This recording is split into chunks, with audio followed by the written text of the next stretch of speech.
है ना, 8 भुजा वाली। उसी अम्बा को, दुर्गा को गिरिजा भी बोलते हैं। और गिरिजा का मतलब क्या होता है? पहाड़ों से उत्पन्न हुई देवी, जो पहाड़ों से प्रकट होती है, उस देवी को हम गिरिजा बोलते हैं, जिसको हम दुर्गा कहते हैं, अम्बा कहते हैं। अम्बा, दुर्गा, गिरिजा, ऐसे शब्दों से माँ को हम पुकारते हैं। अम्बा माई, दुर्गा मैया, गिरिजा मैया। तो गिरिजा भी एक नाम है। गिरिजा मतलब पहाड़ों से जो प्रकट होती है, पहाड़ों से। और ये असाधारण है। इन पेड़ों ने, पहाड़ों ने असाधारण शक्तियों को धारण किया और प्रकट किया है। हम तो गांव से, केवल गांव भी बैठा है, आसपास का भी बैठा है। हम अम्बा माई के प्रति, हम माँ के प्रति हम आस्था को हम प्रकट करें। प्रसन्नता संपन्नता के लिए यहाँ हम नारियल चढ़ाते हैं। हम गांव से बोलते हैं कि यदि हम देवी को प्रसन्न करने के लिए नारियल चढ़ाते हैं और देवी प्रसन्न होगी तो प्रसन्नता संपन्नता और हमारे संकटों का निवारण वो देवी करती है, माँ करती है। यदि एक नारियल चढ़ाने से यदि संकटों का निवारण होता है, एक नारियल यदि चढ़ा दिया तो देवी प्रसन्न हो जाती है। तो हम गांव से प्रार्थना करते हैं, उस माँ के नाम पे तुम एक पेड़ लगा लेना, अपने आप प्रसन्न के साथ प्रसन्नता संपन्नता हो जाएगी। तुम नारियल भेंट करो ना करो, नारियल तुम चढ़ाओ ना चढ़ाओ, लेकिन उस माँ के नाम पर तुम अपने गांव नगर में एक पेड़ जरूर लगाओ। समझना कि हमने माँ के प्रति उस आस्था को प्रकट कर दिया है ना। तो हम कभी, हर युग सदी में अलग अलग विधान होते हैं। ये सदी, ये वर्तमान समय, और एक नहीं, गिरिजा का भी, अम्बा का भी, और जिस माटी को हमने माँ कहा, इस धरती का आंचल भी हरा हो जाएगा। हम तो माटी को भी माँ कहते हैं। उस माँ के लिए, जिसके लिए परमात्मा ईश्वर आता है, यही धरा है, यही धरा है। और इसी धरा पर सब कुछ है। तो उस माँ के नाम पर हम गांव भी बैठा हुआ है, सुन रहा है। नारियल यदि हम परिवार की प्रसन्नता संपन्नता के लिए या संकटों के निवारण के लिए यदि नारियल हम अम्बा माई में चढ़ा रहे हैं, तो मेरा वचन है, अम्बा माई साक्षी है, देव गंगा साक्षी है, प्रसन्नता संपन्नता के लिए तुम पेड़ लगाना और पेड़ों को बचाना चालू कर दो। वास्ता है उस आदि शक्ति का, कोई संक्रमण और कोई ऐसा संकट तुम्हारे घर परिवार को चुनौती नहीं दे सकता। तुम उस नदी नारियल चढ़ा के संकटों का और समस्याओं का समाधान मिलता है, तो स्थायी समाधान उस माँ के नाम पर एक वृक्ष, एक झाड़ लगाने से तुम्हें प्राप्त हो जाएगा। और वो झाड़ नहीं लगा रहे, वो पेड़ नहीं है। हम तो रोज ही बोलते हैं, हम तो पत्थर में भी है, पेड़ों में भी है, उन पहाड़ों में भी है। तुम वृक्ष को नहीं लगा रहे, एक पौधे को नहीं लगा रहे, तुम अपना परमात्मा, ईश्वर और देवता को स्थापित कर रहे हो। जैसे मठ में मूर्ति की स्थापना होती, वैसे ही तुम इन देव वृक्ष मूर्तियों को स्थापित करो। ये सुनते हैं, इनमें संवेदनाएं हैं, इसलिए हम रोज कहते हैं कि नहीं, उन पेड़ों से जाके कह देना, समझना हरि से कहना हो गया, शिव से कहना हो गया, शंकर से कहना हो गया, कह के हमारी परंपरा है। हम ऐसे ही नहीं, पौधे से लेके, पेड़ों से लेके, पहाड़ों से लेके हम पूछते नहीं, सुनते हैं, संवेदनाएं है। तुम जुड़ो उन पहाड़ों से, पेड़ों से, वृक्षों से, बोलकर देखना, बोलकर देखना, वो सुनता है। और पेड़ से नहीं बोला, देव से बोला, महादेव से बोला, गुरु और गोविंद और हरि से बोला। अरे यहां तो पत्थर भी बोलते हैं, ये तो पेड़ जीवंत चैतन्य है, चैतन्य मूर्तियां है। इसलिए हम परिक्रमावासी से भी रोज बोलते हैं, कि नहीं चलते चलते थोड़ा जल दे दिया करो, थोड़ा प्रार्थना कर लिया करो, प्रार्थना नहीं कर सकते तो नमन कर लिया करो। न जाने वो वृक्ष नहीं, वृक्ष ही प्रत्यक्ष है। हमारी संस्कृति, हमारा ही धर्म है। हमने वृक्षों को परमात्मा और ईश्वर के स्वरूप में हमने देखा है, माना है, जाना है। हमारे लिए पेड़ नहीं है, ये पेड़ नहीं खड़ा, हमारा देवता खड़ा है, हमारा वो महादेव खड़ा है, शिव खड़ा है, गुरु खड़ा है, गोविंद खड़ा है। वृक्ष मेरा स्वरूप है, ऐसा गुरु गोविंद कहता है, शंकर कहता है।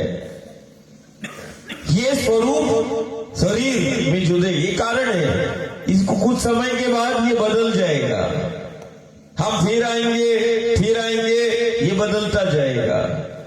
लेकिन ये स्वरूप आज भी ऐसा है, कल भी था और आने वाले समय में भी हम इस स्वरूप में हमेशा मिलेंगे। देखो ब्रह्मगिरी को, देखो गोवर्धन को, देखो कामतगिरी को, देखो इन पहाड़ों को, विंध्याचल को, सतपुड़ा को, हिमालय को, देखो इन पेड़ों को, झाड़ों को, आज भी वैसे ही खड़े हैं जैसे कल थे। हजारों वर्ष हो गए, ये स्वरूप नहीं बदलता। हम ये स्वरूप बदल सकते हैं और बदलता है, लेकिन ये नहीं बदल देगा। चित्र बदल सकता है, चरित्र नहीं बदलेगा, सीधा है। और तुम इनकी निकटता में आओगे तो जो इस स्वरूप की निकटता में आता है, ऐसा गुरु गोविंद कहता है, शंकर कहता, कल भी और आज भी, जिसको वास्तविक ज्ञान का बोध हुआ है, तो कोई ना कोई किसी पेड़ की छांव में बैठकर, पेड़ के नीचे बैठकर, पहाड़ों की गोद में ही तो तुम्हें साधना तुम्हारी पूर्ण हुई, परमात्मा का, ईश्वर का साक्षात्कार, और उस ज्ञान को तुमने प्राप्त किया। ये बोध कराते, हम इस स्वरूप में बोध कराते, वास्तविक ज्ञान। कोई भी प्रकार की प्राप्ति तुम्हें करना है, देखो हमने और हमारा दत्त कहता, गुरु कहता, आज भी कहता है प्रत्यक्ष। हम प्रत्यक्ष मानते हैं, बड़ है, समर्थ है, बड़ का बड़ नहीं, समर्थ जन। पीपल को कोई नारायण कहता है, औदुंबर प्रत्यक्ष है, ये हर एक वृक्ष प्रत्यक्ष है। तुम बस भाव बनाओ। अम्बा माई मां को हम क्या दे सकते? नहीं, मां तो जगत का संचालन करती, ब्रह्मांड का संचालन करती, ब्रह्मांड का संचालन करती है और अरबों जीवों को रोज आहार कराती है, अरबों को आश्रय देती है। हम तो उसके सामने एक राई का भी, एक बाल का हजार, यदि हम उसको टुकड़े फाड़ेंगे तब भी वो हम नहीं बन पाएंगे। हम दे ही नहीं सकते उसको कुछ भी। बाल की एक नोक होती है, उसको भी हम 1000 बार ऐसे ऐसे करेंगे ना, तब भी हमारा कोई अस्तित्व नहीं है उस माँ के समक्ष, उस आदि शक्ति भगवती के समक्ष, कुछ भी नहीं। हम नजर भी नहीं है, लेकिन हम नजर में है, उसकी नजर में अरबों जीव है, असंख्य जीव है, करोड़ों जीव है, आंचल में पालती है, आश्रय देती है। हम कुछ मां को दे नहीं सकते, लेकिन हम संकल्प जरूर ले सकते हैं कि मां वो शक्तियां कुछ प्रत्यक्ष है। हमने गिरिजा को, दुर्गा को, अम्बा को, हम मठ में हम महसूस कर रहे हैं कि मां हमारे साथ में है, बैठी है। और मां आज अम्बा, देखना अम्बा माई के द्वार पर बैठे और किसको लेकर बैठे? माई को लेकर ही बैठे, माई के द्वार में बैठे। ये भी देख लो, प्रत्यक्ष है। सत्य को क्या प्रमाण किया उसे? सत्य प्रत्यक्ष है। पानी लेकर नहीं बैठे, भवानी को लेकर बैठे हैं। बाटल में जल नहीं, शक्ति को लेकर बैठे हैं, और शक्ति को लेकर माई के द्वार पर ही माई के साथ बैठे हैं। देख लो, प्रत्यक्ष है। तुम देख लो, परिक्रमावासी देख ले, पानी लेकर बैठा है कि भवानी लेकर बैठा है? जल लेकर नहीं बैठे, भगवती को लेकर बैठे, भवानी को लेकर बैठे। हमने अम्बा को, दुर्गा को, गिरिजा को नहीं देखा, लेकिन हमने इतना जाना है पहाड़ों वाली है और पहाड़ों से प्रकट हुई है। अरे हम उन्हीं पहाड़ों को यदि सुरक्षित कर ले, उन्हीं पहाड़ों में यदि देख ले, तब भी बात बन जाएगी, तब भी बन जाएगी। हमने नहीं देखा, हम इस माटी को तो देख रहे, धरती को तो देख रहे। इसी के लिए गुरु गोविंद आता है, आज भी इसी के लिए चल रहा है।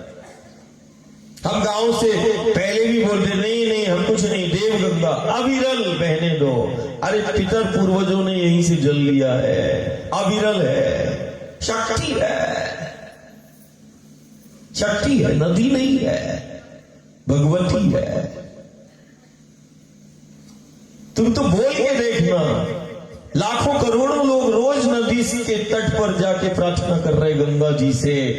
कारण अब नदी थोड़ी, गंगा मैया है हमारे लिए। दुनिया स्वीकारने लगी है, अरे ये नदियों को पूछते, पहाड़ों को पूछते, झाड़ों को पूछते, माटी को पूछते हैं। सारी दुनिया नतमस्तक हो गई कि नहीं, ये कोई कल्पना नहीं करते, ये वास्तविकता है। ये पेड़ पहाड़ माटी पत्थर सब सुनते हैं, संवेदनाएं होती हैं, ये सुनते हैं, इनसे जुड़ने क्या है। बस अब वो समय आ गया है, इस कलयुग में भी सतयुग छिपा हुआ है। ये सदी का अकाट्य है। तुम अपनी माटी से जुड़ना, तुम इनमें देखना चालू करो, प्रत्यक्ष है शक्तियां। आज हम प्रत्यक्ष शक्ति की तो आराधना कर रहे हैं, साधना कर रहे हैं, शक्ति को लेकर ही चले हैं, शक्ति को लेकर ही बैठे हैं। तो हम गांव से बोलते, इसमें कोई किसी को यदि संत महंत आचार्य पुजारी जो भी है, हम तो सबसे प्रार्थना करते हैं। अंबा माई के द्वार पर भी प्रार्थना करते हैं, सब जगह। माँ को क्या भेंट करेंगे, कुछ नहीं।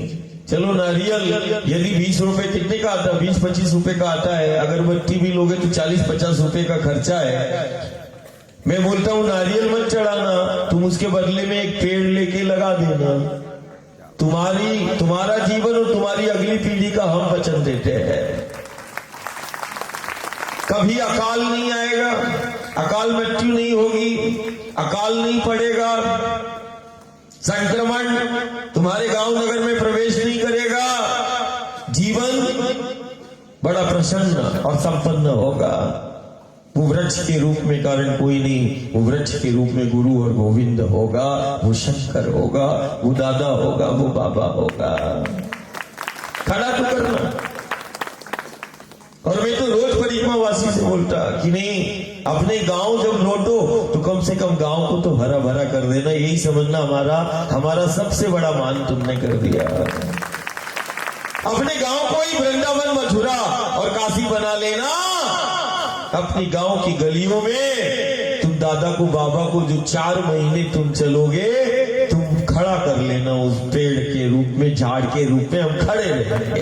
और यदि सत्य होगा और सत्य है तो तू लगा के देखना और मुझे खड़ा करके देखना। भाव में जैसे गोपियों ने घर घर में प्रकट कर लिया, वो तेरे हाथों के लगाए हुए वृक्ष और झाड़ बोलेंगे, पत्ते बोलेंगे, ये मेरा वचन है, कह के देख, तू प्रकट कर। साधना के बाद, परिक्रमा के बाद पूरा भारत बैठा है और हर वर्ष 5 से 6 लाख परिक्रमावासी। तो मैं तो वो परिक्रमावासी नहीं, मैं अपना अंग समझता हूं कि संपूर्ण भारत में जो धरा को, जो नदियों को शक्ति के रूप में पूजते, माटी को, ज्यादा समय नहीं लगेगा।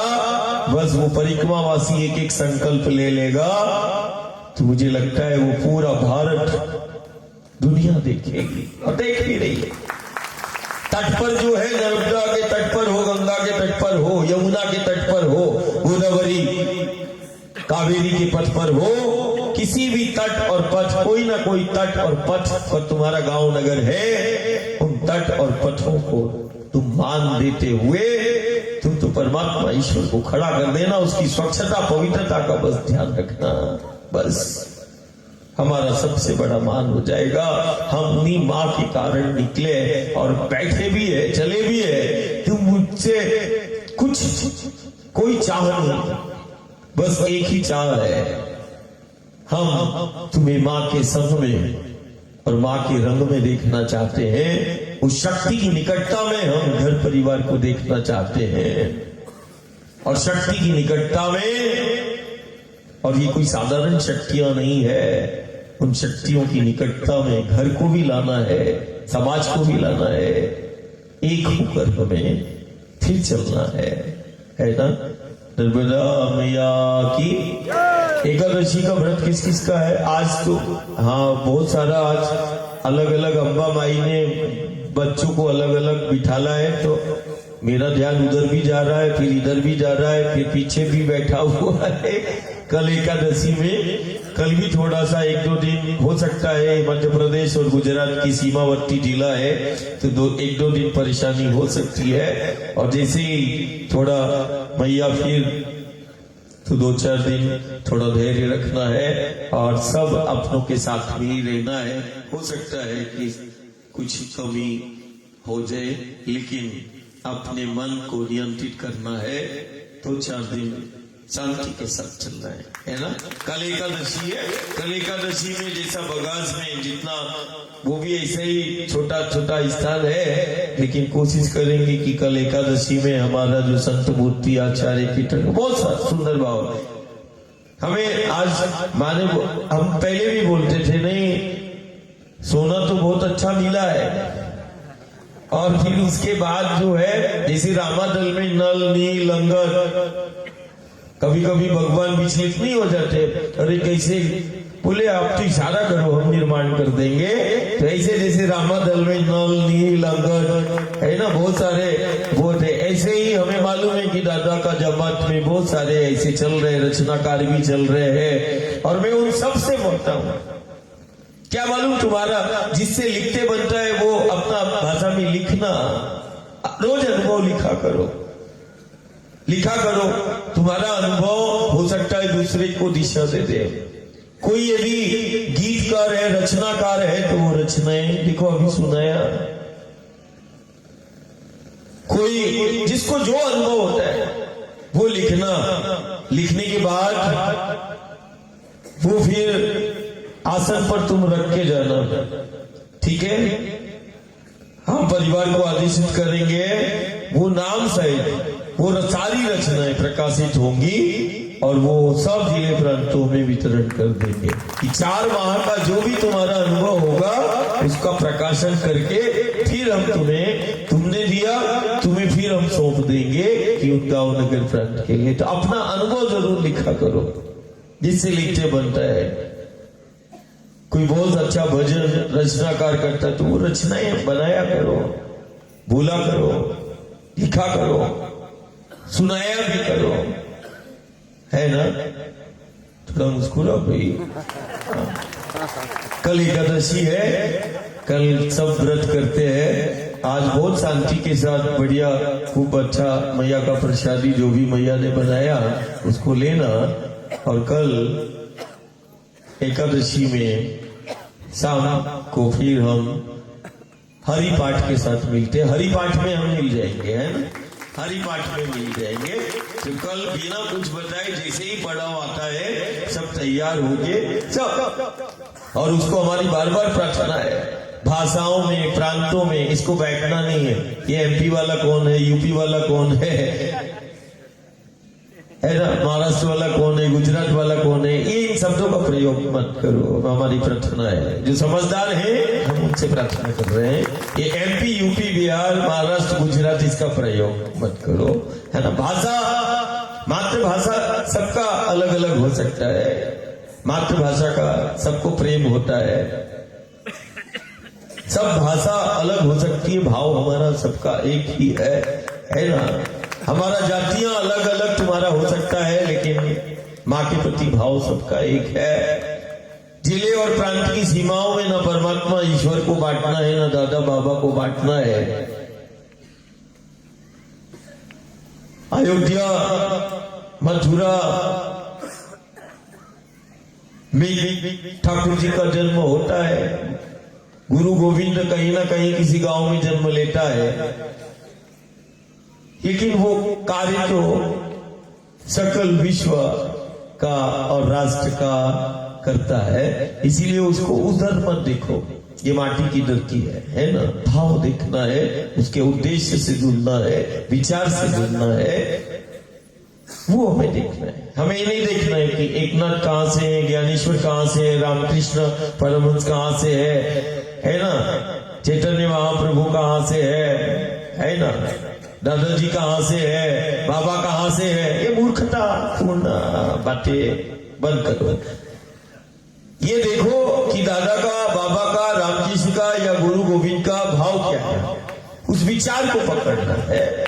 वो विचार को तुम पकड़ के तुमको चलना भी है और फिर उस विचार से जोड़ना भी है। उसको मत देखना है ना। तो भाषा, प्रांत और जिले प्रांत की सीमाओं में ना खुद को बांटना और ना उस इष्ट को बांटना। अब पंडलपुर उधर है, द्वारका कहां पर है, गुजरात में, और एक पंडलपुर उधर है, फिर मथुरा किधर है, यूपी में है ना। अब मथुरा, कृष्ण का जन्म हुआ मथुरा में, लीला कर रहे महाराष्ट्र में, पंडलपुर में, कलयुग में है ना। फिर इसके बाद गुजरात में द्वारकाधीश। आप बताओ, यूपी आ गया, महाराष्ट्र आ गया, गुजरात आ गया, कहां लोग देखो, राजस्थान में खाटू श्याम आ गए, हाँ, पुरी में जगन्नाथ आ गए। अच्छा, विवाह भी महाराष्ट्र में, अंबा माई का भी वो कुंडलपुर अमरावती के पास में, जहां रुक्मणी के आत्मनिवेदन पर 5000 वर्ष पहले ठाकुर जी गए थे। तो कुंडलपुर ना, हाँ वही बोल रहा हूं। तो बताओ, तो फिर महाराष्ट्र का, यूपी का और इसका तो रिश्ता बहुत गहरा है, यूपी वाले का और महाराष्ट्र वाले है ना। तो ये प्रांतों में और उसमें भाषाओं का विवाद, वैसे ही भाषाओं में कोई लड़ा रहा है, कोई जातियों में लड़ा रहा है, कोई पंथ में, और अपन मूर्खता जैसे लड़ते जा रहे हैं। ऐसा मत करो और बढ़ते जा रहे हैं, ये नहीं बढ़ता। और जो ये करता है और कर रहा है भारत के अंदर, इस देश के अंदर, जाति और पंथ और संप्रदाय में बांटने का काम, भाषाओं में बांटने का काम, ये मूर्खता है। भाषाओं में, प्रांतों में नहीं बंटना है। हमारी एक ही पहचान है, एक ही राष्ट्र है, भारत है, हमारा है। हमें क्या है, दूसरा देश जाएगा तो ना जाति का कोई पूछता है, ना प्रांत पूछेगा, तू भी यही बोलेगा, हाँ भारत से आए हुए, ये बोलेगा, उसको कोई मतलब नहीं। आप अपने राष्ट्र का नाम बताओ। एक राष्ट्र, एक धर्म, एक परिवार है, तुम्हें बोलना पड़ेगा, हाँ हम सब सनातन से आते हैं, हमारा धर्म एक ही है। पंथ संप्रदाय अलग हो सकता है, पूजन पाठ की विधियां अलग हो सकती है, अभिव्यक्तियां अलग हो सकती है, शक्ति तो एक ही है। इसीलिए हमारी प्रार्थना है, वैसे ही भारत के अंदर ही गृह युद्ध जैसा बना हुआ है, प्रांतों में, भाषाओं में, जाति पंथ में बहुत सारा बटा हुआ है। हमें बहुत ज्यादा पीड़ा होती है। कम से कम जो साथ में चल रहा है, जिसको सानिध्य मिला है, वो तो मिश्री बन जाए कि जल में उसको मिलना है, जल का अस्तित्व है, अब मिश्री का नहीं होगा। जो पिएगा तो वो समझ जाएगा मीठा है ना। अब मिश्री भी दिखे, जल भी दिखे, ये कैसे संभव हो जाएगा? या फिर वो जल में मिल जाए तो वो मीठा कर देगा, जो पिएगा तो समझ में आ जाएगा कि हाँ मीठा है, इसमें मिश्री है। मिश्री नहीं दिखेगी लेकिन मिठास उसकी, ऐसी तुम्हें अपनों से मिलना है ना। ये बंद करना है। गुजरात से कौन है, यूपी से कौन है, एमपी से कौन है, यूपी वाला कौन है, महाराष्ट्र वाला कौन है, नहीं, हम सब उसी ठाकुर जी के हैं। रामकृष्ण की धरा है, रामकृष्ण की ये भूमि है, ये तो सत्य है ना, इसमें तो कुछ नहीं है ना। शक्ति की आराधना करते हैं, बहुत सारी गुरु मूर्तियां हैं, उसमें भी मत बटो। मैं तो इस गुरु जी को मानता हूं, मैं उस गुरु जी को, सब गुरु मूर्तियां ही है ना, इसमें भी नहीं। मैं तो बंगाल वाले रामकृष्ण परमहंस जी को, मैं तो एकनाथ वाला हूं। कोई बोलेगा मच्छिंद्र है, कोई बोलेगा गोरक्ष है, कोई बोलेगा ज्ञानेश्वर मौली है, कोई बोलेगा लंका बाबा है, कोई बोलेगा तोतापुरी है, कोई बोलेगा नीलकंठ वर्णी है, मतलब हजार नाम गिना सकते हैं इसी कलयुग में। 2000 जितना भी वर्ष हुआ हो इस कलिकाल का, इसमें हजारों मूर्तियां। कोई बोलेगा हम शंकराचार्य मत के आदि गुरु शंकराचार्य के है, बहुत सारा है, लेकिन सबका एक ही संदेश रहा होगा, सबने एक ही किया होगा, बांटा नहीं होगा। उनके जाने के बाद भले वो बट गए होंगे, लेकिन उन्होंने कभी नहीं बांटा होगा। उन्होंने सबको एक सा ही देखा होगा और एक ही किया होगा, अलग अलग नहीं किया होगा। ये अलग अलग तो हमने कर दिया, उसने नहीं किया, उसने एक ही किया, है ना। इसीलिए एकादशी है, कल एकादशी का सामूहिक व्रत के साथ आगे की साधना में हम चलेंगे। मैया का आरती पूजन करते हैं और बढ़िया प्रसादी, कारण कल व्रत है, इसलिए बहुत आराम से मैया का प्रसादी लेना। हाँ, नर्मदा मैया की।